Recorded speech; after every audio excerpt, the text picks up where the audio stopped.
Welcome to Beyond Your Why podcast, where we go beyond just talking about your why and actually help you discover and then live your why.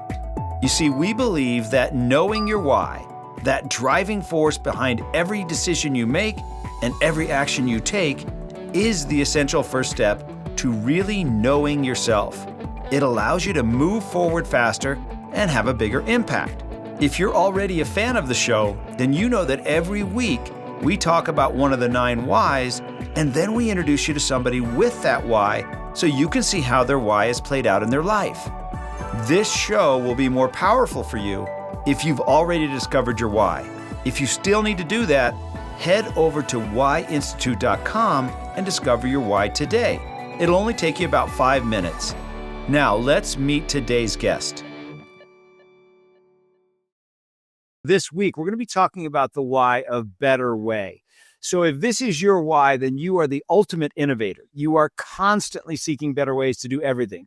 You find yourself wanting to improve virtually anything by finding a way to make it better. You desire to share your improvements with the world. You constantly ask yourself questions like, what if we tried this differently? What if we did this another way? How can we make this better? So you contribute to the world with better processes and systems while operating under the motto, I'm often pleased but never satisfied. You are excellent at associating, which means you are adept at taking ideas or systems from one industry or discipline and applying them to another, always with the ultimate goal of improving something. So today, I've got a great guest for you. In fact, this is the second time I've had him on. His name is Robert Glazer, and he is the founder of a $35 million global business consistently ranked among the best places to work by Inc., Fortune, Forbes, Entrepreneur, and Glassdoor. Robert has built a reputation for turning complex challenges into clear strategies that drive real impact. He was recognized as the number 2 small business CEO in America by Glassdoor and has helped major brands like Airbnb, Adidas, Uber, eBay, and Target improve how they grow and operate. A number 1 Wall Street Journal and USA Today bestselling author, Robert has written 4 books, including Elevate and Friday Forward, that have inspired thousands of leaders around the world. His work regularly appears in Inc., Forbes, Entrepreneur, and on LinkedIn, and he's been featured on the WHY.os show for his insights on leadership and performance. At his core, Robert is driven by contribution. He finds better ways of doing things, makes sense of what actually works, and shares it with others to elevate their lives and business. Robert, welcome to the podcast. Thanks, Gary. I'm glad we're here to talk about the best why today. Actually, very true, right? Better way. You don't get much better than Better Way. So, right. Well, we can talk about the downsides too, how we exhaust ourselves and other people, and we'll be objective. Well, let me hear from your perspective. What do you see as the great things about Better Way, and what do you see as the not so great things about Better Way? Yeah, like look, they're one and the same. I think so. I think Better Way is great in that, as you said, the often pleased, never satisfied. I think, looking for that improvement, pushing forward and doing all those things. I think that's all progress, right? I mean, obviously, so I think that's great. I think, being on the inside of that, it truly is, I think, Better Ways, people tend to kind of exhaust themselves and their team. I was talking to a company who didn't do the why thing, but I was like, oh, I can tell your founder is a better way. They're just like, oh, please, not another idea. Like I could hear it. I just heard it in all of their feedback.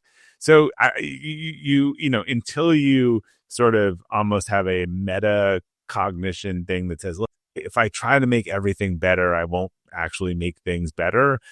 You have to throttle it back. I like to say, I think most weaknesses are kind of strengths past the 100%, over to 110, just kind of a little bit over. Let's talk about that for a minute, because it's the same thing with all of the whys. Well, first of all, for all of you listeners, Robert knows a ton about the whys. He has been utilizing why. Drink the Kool-Aid. Yeah. Yeah. Drink the Kool-Aid a long time ago, even way before I met him. And I found out after the fact, we got on a call and he knew as much as I did. So I was just blown away. And since then, we've become friends and done some things together. But today we're going to be talking about a new book that he has coming out. But before we do that, I'm going to pick his brain a little bit for you. And so how have you, Robert, been able to be the CEO with the why of Better Way and not driven everyone around you crazy? Because I could see myself doing that, and I have many times. So how have you been able to do that? I had a really strong operator and kind of number two. And I think if you've heard of like the EOS or the entrepreneurial operating system, it has this concept of like the visionary and the operator, right? It kind of go hand in hand. And so we embrace that. And so I really was the R&D department. And I actually eventually stepped down from the CEO role when like it wasn't appropriate for the R&D department to be the CEO because we just got too big. I think that works at, 10 people or 20 or 50 or 100, but not 200 to 300, kind of where we had gotten to. So I think you need a good check and a balance. You need someone who likes your ideas and excited about them, but they sort of push back. And I would say like, if you hit 3 out of 10, you'll be in the Hall of Fame. But they're like, yep, I get these 3 and I'm going to help push them forward and I'm going to help make them happen.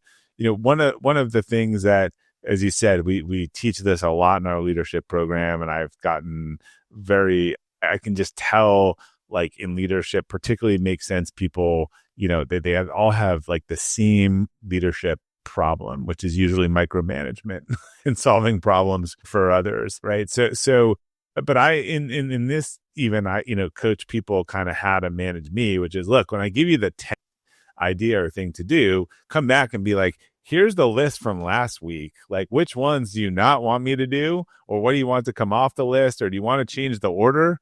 And so they, they even learned to sort of, push back. And that was fine for me because I even forgot the last 10. I'm like, no, that's definitely not more important than that thing. Like, finish that thing. And so it's funny. I mean, so I tried to even kind of train people to be aware of that when dealing with me.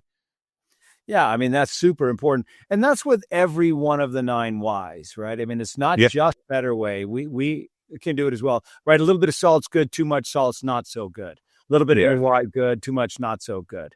And so you coach teams and businesses on how to utilize that and how to use that as a strength. Yeah, it's one of the things that, we go through the core values with them, we go through the why, and I'll coach a couple people at a time. And I just find it funny, their struggles. I can almost always line it up to the why on what their struggle.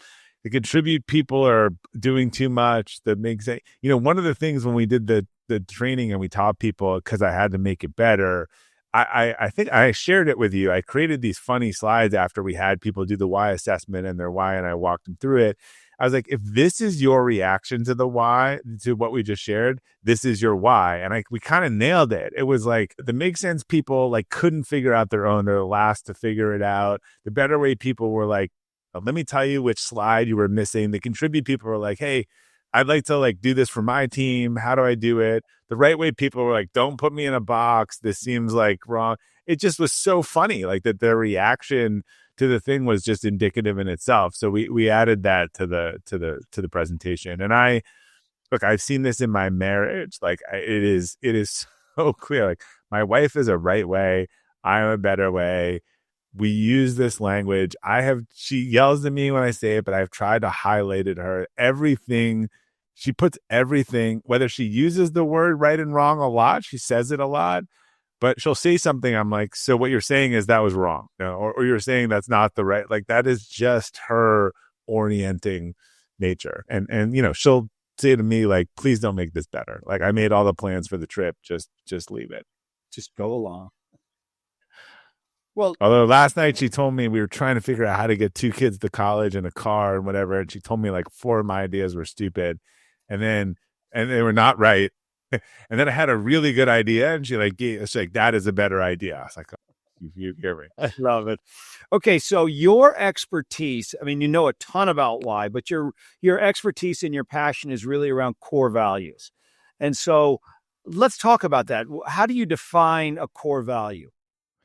Yeah. So a core value, I think, it's more than one, maybe like 3 to 5 for most people. And it's the kind of non-negotiable principles that guide your behavior and decisions. So they're intrinsic. They're not aspirational. Actually, if you look back, similar to the why, and I have a I think a lot of people's why is actually one of those core values. It's kind of a dominant core value.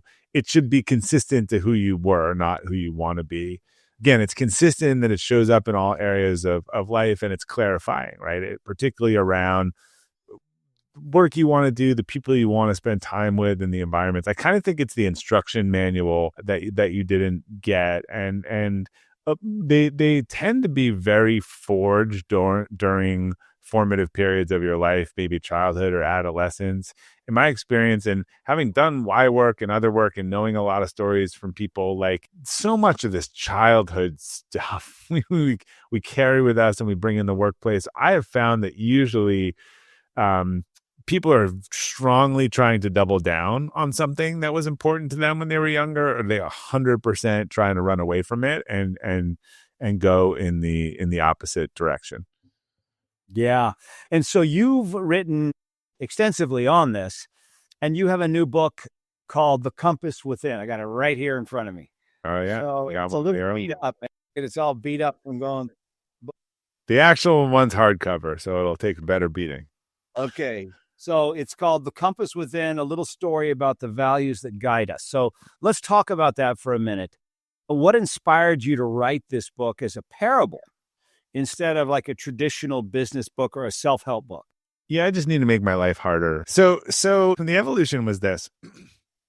I figured out my core values about a decade ago, along with the why, at which point really changed my personal and professional trajectory. I was so inspired by that I started, and I had no path to do it. I went to a leadership thing, became clear that values was important. It was kind of like they left us where Simon Sinek left us. Like, great, I should know that, but like, how do I do that? And that's where you came in. And so I ended up building this process. And then when we did this leadership training, I built a curriculum, and we did 5 or 10 classes with it, and combined with the why and some other stuff and strengths, and really had some incredible breakthroughs where I felt really confident in that process to help people figure out their values. And I would say actionable core values. A lot of time you hear people talk about core values, you hear one word stuff, family, integrity. These don't meet the threshold of actionable core values that can help you, because a great core value helps you make better decisions. And I think that's kind of, and you can know if you're doing a good job. And so these are important parts of it.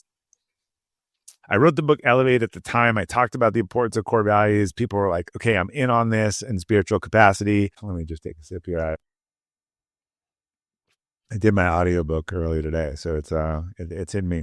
And they were like, great, I'm all in. Like, how do I do it? I was like, well, it's not that easy. It's complicated. I have this process. I've done it with people.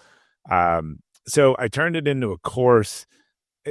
2,000 people took the course. A lot of people wrote me these notes. They changed relationships. I don't blame me for that. They changed jobs and things like that. And just, it's like, wow, this helps people. But a lot of people just don't go to a course. It's just not their kind of default way to be introduced to something. So I was like, I want to put this in a book, but I just don't think a book on core values will be fun to read. If I walked in the store and I saw a book on values, I'd be like, no, don't need to read that.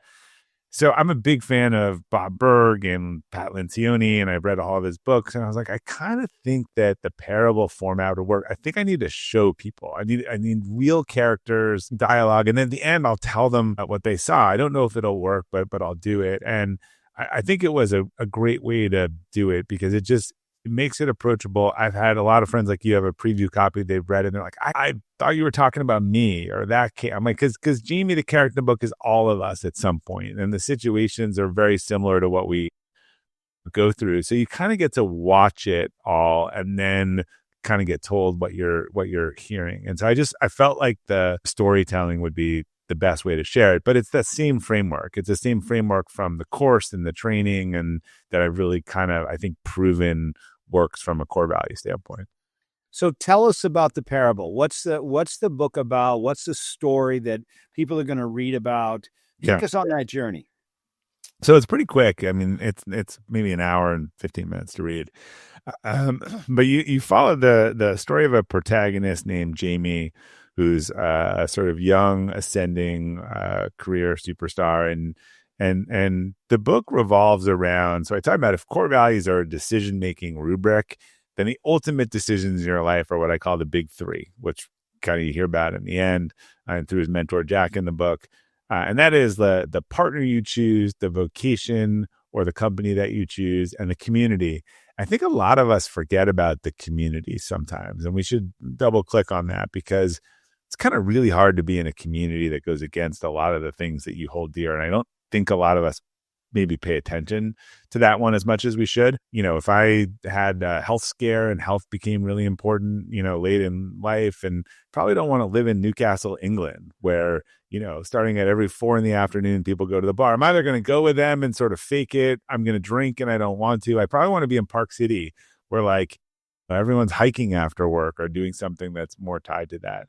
So Jamie is kind of going through a crisis around his big three, his fiance, his community, and his job. And he has a friend whose company does this sort of core value training and hears about it and connects him up with the CEO of that company, who kind of serves as a mentor and asks Jamie a lot of Socratic questions and kind of helps Jamie figure out his core value. And then he'll ultimately decide to make changes in 2 out of those 3 areas. But once he has that clarity, he's able to, it's kind of like a stencil. He's able to look at each of those things and be like, oh, this works or doesn't work. And actually have the vocab to make the changes.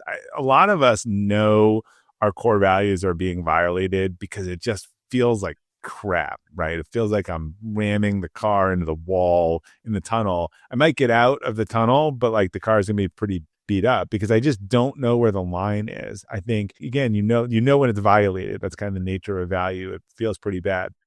If you're able to be like, oh, here's the value and it's on my desk and I should stay away from this and I shouldn't make this decision, it's that clarity that really helps you with the decision making, and particularly when it comes to the big three. So watch the story, you eventually learn Jamie's decisions. I think a lot of us will see pieces of Jamie and ourselves in a place we worked or a person we dealt with. And then the last chapter just walks you through kind of what you saw and what the framework is and how to go through that process and figure out your core values. There still might be, you and I talked about this, there may be a certain set of 50 or so. I'm still collecting them. I'm certainly not sure it's 8, but I've seen some common ones and some things that even overlap with the why, like trust.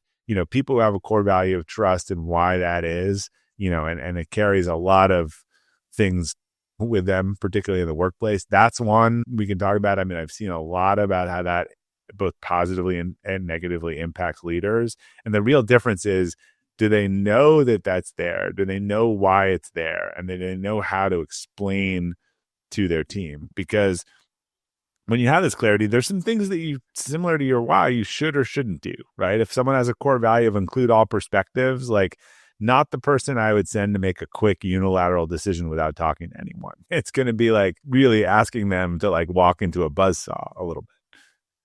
So we'll back to the book for a minute. Jamie's story feels very real. Is that based on your own journey, or is that someone close to you, or is that completely fictional? It's funny. People have accused me of being Jamie. They've accused me of being Jack. No one's accused me of the other parts. There's like true pieces in there.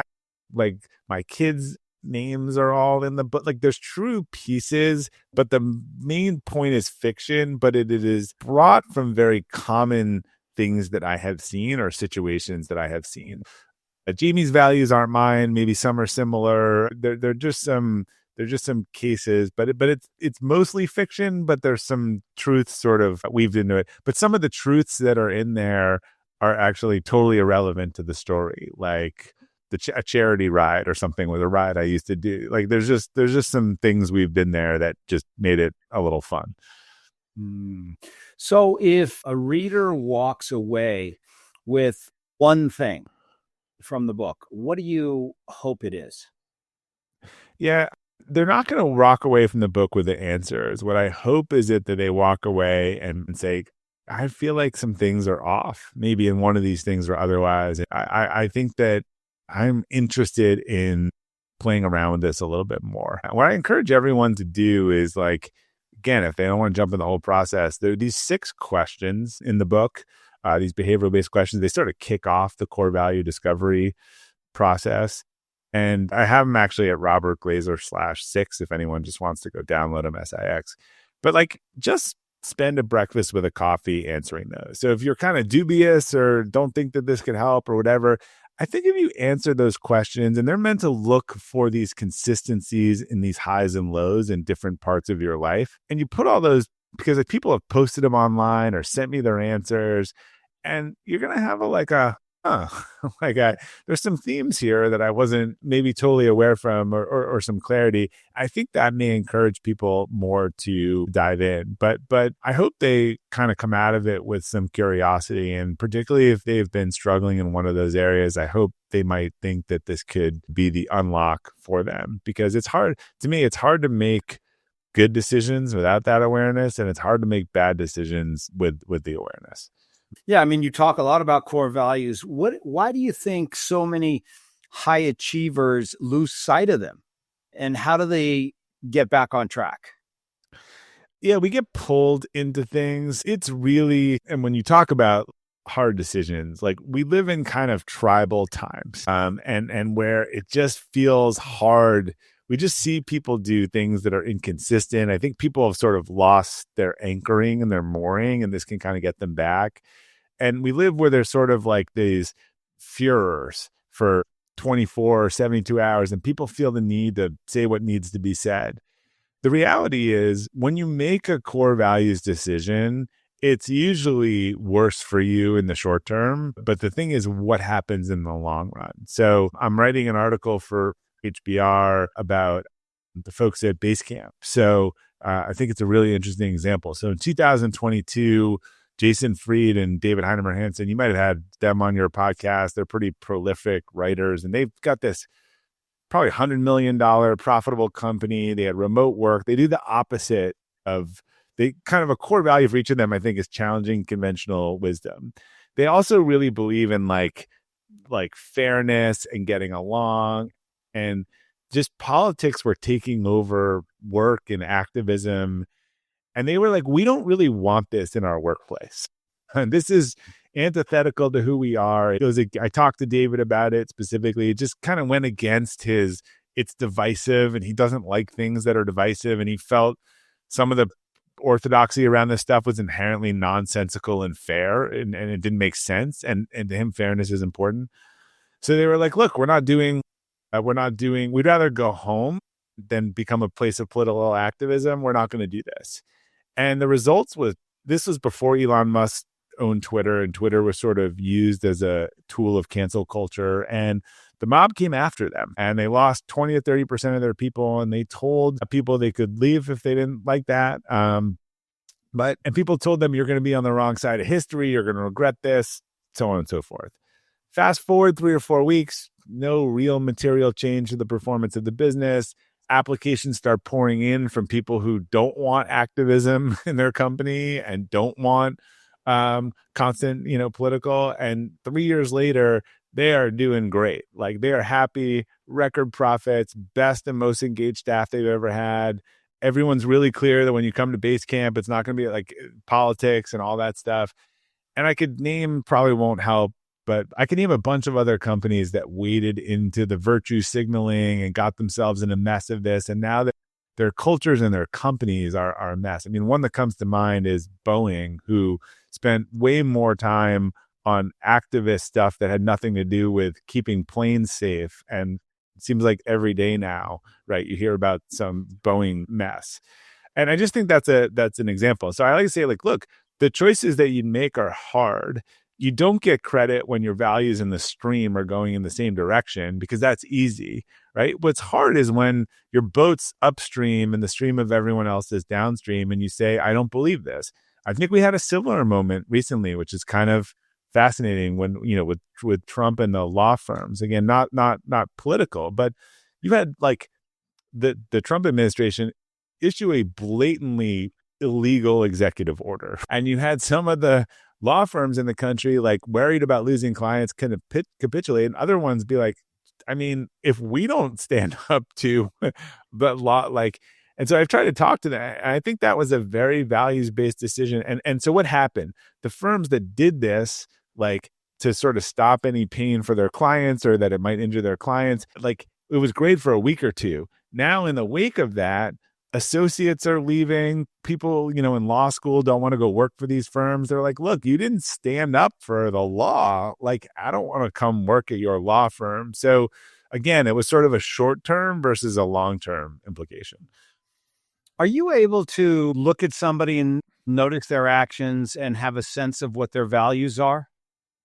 Um, I can hear not all of them, but yes, I think if I've known them for a while, I have a sense of probably like the area that it's in, and we need to dig a little bit into it. Particularly, if I know if I kind of know their why. But it's not like I could walk up to them and know. I can usually know if someone's the opposite of one of my values, because that the most powerful tool that people have told me in this framework is the sort of inverse value. So I say, look, the way you test if something is a value is you look at an inverse, or you create an archetype of the inverse. So like, right. I mean, if I showed up as the anti-better way, like Gary, like you can't possibly improve things. We have to do it how it was done. Like it should just feel like someone's stabbing you with like little knives all over you. So you can imagine someone, who had include all perspectives, and this person is short and doesn't ask anyone things. So that's how you like people. That is the most telling. And so that you can kind of feel intuitively. It's like you're at a party, at a cocktail party. You're like, this is just not my cup of tea, but you can start to understand why. Right. So for me, like self-reliance is always like a important core value. I've always been very independent, prize independence. I literally like, if the hospital lets me drive home after surgery, like I don't want to ride from anyone unless they tell, like I'm annoyed when they tell me that someone has to pick me up because, after the sedative, I'm likely to drive home and kill someone, because I'd rather just do it myself if I could, if I'm in a party and someone starts telling me about, it's the trust fund and their parents came to work with them on the job, like I can start feeling, it's like my radar goes up, like this is not and it's one of the things that drives me crazy when people are overly dependent, or they just won't try to do something at all themselves before asking someone else to waste time on it, before they're willing to even spend like 5 minutes. And that even like just very little thing. I have in my house, particularly with my wife and my daughter, that I was like, well, you are good looking, but not good lookers. Like they ask like where something is, me to look for it before they have spent like 5 minutes looking for it. I was like, you should look for it first before you ask me to look for it. It's yours. You lost it. I would look for it for like 30 minutes before I would ask for help. So that's like an example of where it comes out. Do you want me to ask you what you think Trump's core values are? No, I mean, no, we probably don't want to get into that, but they probably have to do with him and himself. And look, interestingly, I think Trump's an example. If you study his father and kind of how his father brought him up and what he told him, it's actually an example of probably did mute those values. And whatever people think or not about Trump, if stories about his father are less glamorous, from what I've heard. So in your experience, what happens when someone ignores their internal compass for too long? Yeah, it's a great question. So look, there's always some pragmatic thing, right? I can't magnanimously walk out of the job that day when I have a family to feed, Jerry Maguire style. Like we have to times and moments where we know we're going, ideally, if you know you're going against it, right? You can't always do this perfectly all the time. But if you don't remove yourself from a situation that's really going against your values, you really leave yourself with two outcomes. You're either going to feel kind of shitty, in the moment and feel like kind of a buzzsaw, or somehow you are going to like give away or subjugate that value kind of to just make the situation work. And ultimately that's probably going to feel worse, right? You were going to be like, look, I set aside this thing that's really important to me. Like I really want to do this. So I decided I'd be dependent on this. And I feel like that's kind of like hemorrhoid's a bad example, but something that's like a fissure that's going to explode later on, right? So the first one's just going to feel bad in the short term. But if you try to suppress a value and put it away to make a situation work, kind of feel like at some point it just goes off, and it's probably a little bit messy when it goes off. Yeah. And so how do you get people back on track? Yeah, so most people, it is that awareness so that they can consciously make a decision. So, I mean, one of the things in a culture context that I say is always the worst for a company is like, don't worry about the people that quit and leave, worry about the people that quit and stay. I think if I was clear on my values and I was clear in my company, that it wasn't the right fit, I would quit and stay. I would say like, look, I'm out of here. Like as soon as I can find a job that doesn't, and maybe it's hierarchical, that doesn't put my kids at risk or something that also is important to me, but I've made the decision to leave.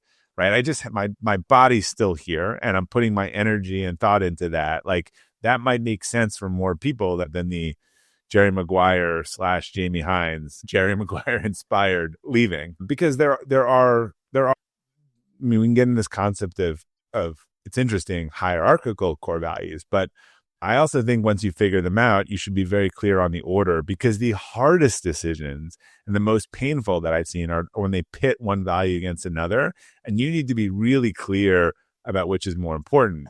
So if I have a do no harm as my first value, and I quit that job and I cause harm to my family, that actually may be, more painful for me for whatever that job, what was causing or what violating it was. I remember doing this work with someone at our company, and they had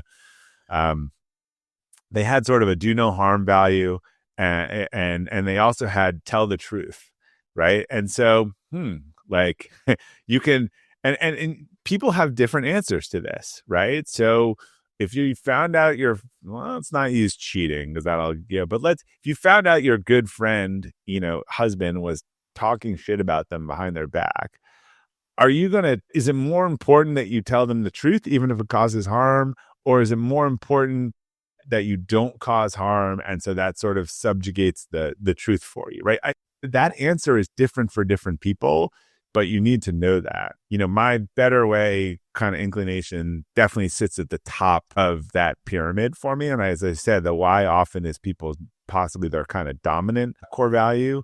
But then I thought about the order, because you can play this game with your value. You can make up a situation, like you can make up two whys and what people would argue over. You could look at two core values and think about what kind of situation would pit these against each other.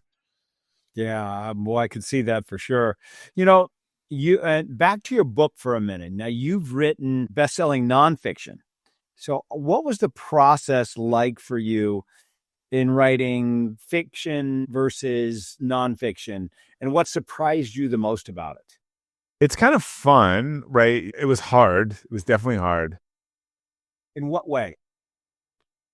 It's different. You haven't done it before. So I think the biggest thing is character development, right? What did I have this Gary guy. What did I say about him? What did I not say about him? Is it consistent? I was like, is there software where you keep like notes on your character and what you said?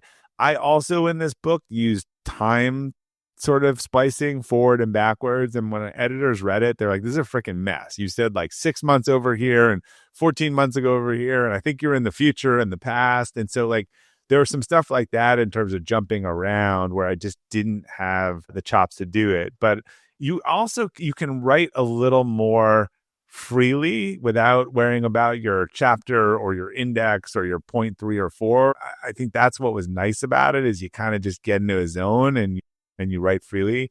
But the character development and being consistent, and one of the feedbacks I got in the thing was like, you're get rid of the characters that make like a one scene appearance. Like it just confuses the reader, right? I had more colleagues that Jamie works with, but they all had kind of like a one line cameo, and it's like that just makes too much work for the reader. So yeah, there were things to learn like that. You're not totally writing, you're writing like a fiction person, but you're still like thinking like a nonfiction writer, because you're like, I need to get these points and frameworks in here, right? not necessarily building to an end. It's like each point is sort of part of the framework you're building. So it was fun. Actually, someone already gave me an idea for a sequel, which could be interesting if there's interest, because you could, or a prequel that went to like, how did Jack's company come up with their core values? So we'll see whether anyone likes this one, and then we'll go from there. Yeah, now it's coming out soon. It's not out yet, right? Nope, October 14th. And yeah, the pre-registration is up at compass-within.com. And the course, which I talked about, that original course, I just actually re-recorded it this week. Anyone who pre-orders the hardcover gets that course for free. So it's all on that pre-registration page. So yeah, and so where can people go to get the book? Is that what you're talking about? The Yeah, pre-registration? compass-within.com, or you can also go to Robert Glazer. But that page has the book info, and it has the course thing right there. You just plop in the order ID, and we'll send you the course as soon as the book launches. Yeah, the values is such a confusing thing. It's my speaker coach Joel Weldon always says, make it impossible to be misunderstood. And that's such a hard thing to do with values, because everybody has their own definition of, well, what's a core value? Yeah. Right. And so that's where it's great that you're able to define it. And is that something that you do in the book as well? Yeah. So you're going to watch the mentor takes Jamie through the process, asks him the questions, and then you're going to be explained the whole thing at the end. And again, there's some unique things about my process that I think are really different. I've seen other people's core value stuff in classes, and I think they get the why right, but I don't think they get some of the what and the how, because it's like, oh, here's a list of keywords and pick them. And I have a specific test called the core validator test in this book. It's kind of a 4-point thing as you're figuring out these values. So, the 4 questions are: can you use it to make a decision in the past or present? When you imagine the opposite of it, does it strike a nerve? Is it a phrase rather than just a word? And can you objectively rate yourself on it? Finding something that fits all of those criteria is very different than any other thing I've seen. And when you do it, I just watch the smile on people's face, and they figure out, they're like, I get that. That's me. I can run with that. And I'll take their 4 core values and I'll say, someone offers you a job and it has the ability to do this, and they're just like lit up. And then what did it look like when you had a job and you couldn't do this? And then they're like, oh yeah, that was like working for Gary, when I was at the Y Institute or whatever. So it's just so interesting. I just find I can watch people's faces when I do that opposite avatar thing. You kind of did it too. When I just say, is this, well, how, if you sat with someone and they were like this, and they're like you can just feel like that it's creating tension for them. Is there anything I didn't ask you about that really would add value to, the book and what you're doing and the direction you're going and the value of knowing your values? Yeah, I think, the question that some people ask is, there's some confusion between, like, what's the difference between personal core values and organizational core values? And they go hand in hand, but there's a totally different process. So organizational core values, and I've been working with organizations on those really don't come into play until you have maybe like 10 people. Someone asked me that this week, and you can sit around and say, look, we have people on the periphery, and what are the 3 or 4 things that the 10 of us really agree on, and the DNA of the people that attend, right? So it's kind of like the string that holds all these people together.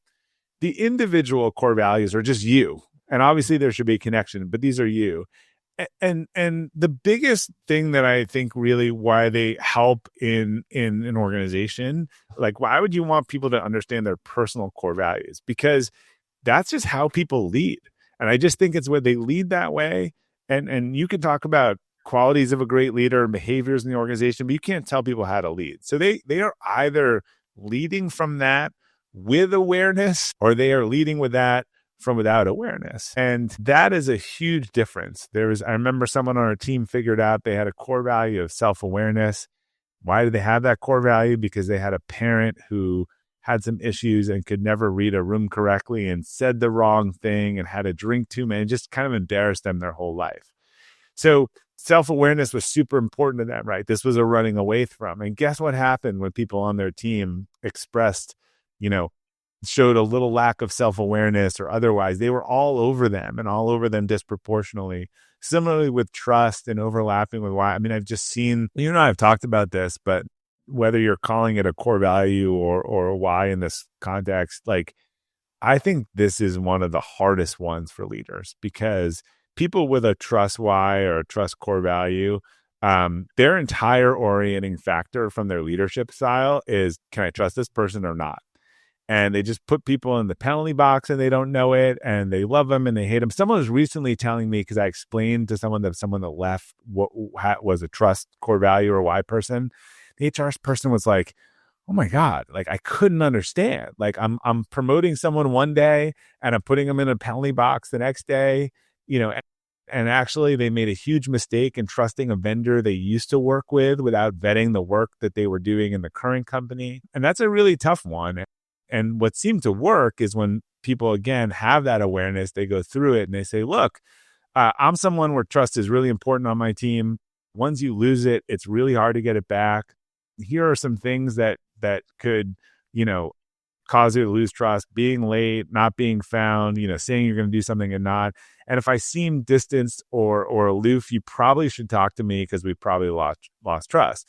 Now, if they can do that across their why, across their other values, then they can tell their team, like, here's how I operate and here's how to manage me. Like, again, if you're on my team, I want you to think about long-term orientation. I want you to be self-reliant. I want you to be finding a better way. I want health and vitality is a core value of mine. If you ask me and you can leave in the afternoon because you're working on a triathlon, I'm going to be like, awesome, right? So it's kind of the playbook for leadership. And I think a lot of us create a leadership style that's an amalgamation of, oh, I'm going to take the best practices of leaders that I liked, and I'm going to try to avoid the ones that I hated. And that's not authentic leadership, right? Authentic leadership is saying, like, here's what I really value. Here's what I understand about myself. Like, I'm just going to tell you this up front. And when all of our leaders figured out their core values, went back to their team, made these presentations, we looked at their feedback score 6 months later, and they were noticeably higher. Yeah. So is the compass within a better way to make sense out of this thing called values, or who you are, so that you can have an even bigger impact with what you're doing?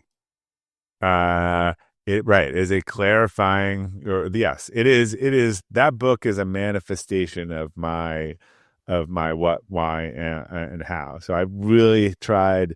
I'm trying to make a contribution. The why is the better way, and the clarity for me is I have to put things in frameworks that make people want to, do the work. So yeah, I think it probably checks all three. Guilty as charged.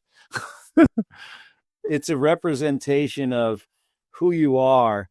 And so if you're somebody that's looking for a better way, you need help making sense of yourself and your team, and you want to have a bigger impact with what you're doing, then this is the right book for you. Is that right? Thank you.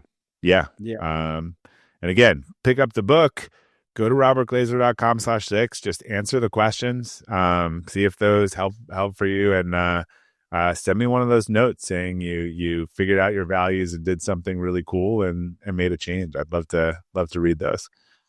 Awesome. And Robert, thanks so much for being here with us today. I know you're super busy right now, but I'm glad we got a chance to talk, and I'm glad I got to, hear a lot of the backstory behind the book. So thanks for being here today. Anytime. Thanks, Gary. I really hope you enjoyed today's episode, and that through today's guest, you heard how important it is to know your why and how impactful it can be in your life and the lives of those around you. Be sure to head over to WHY.institute.com and discover your why today. Remember, the more you know about yourself, the more you'll know about others. I'm Dr. Gary Sanchez, and I'll see you on the next episode.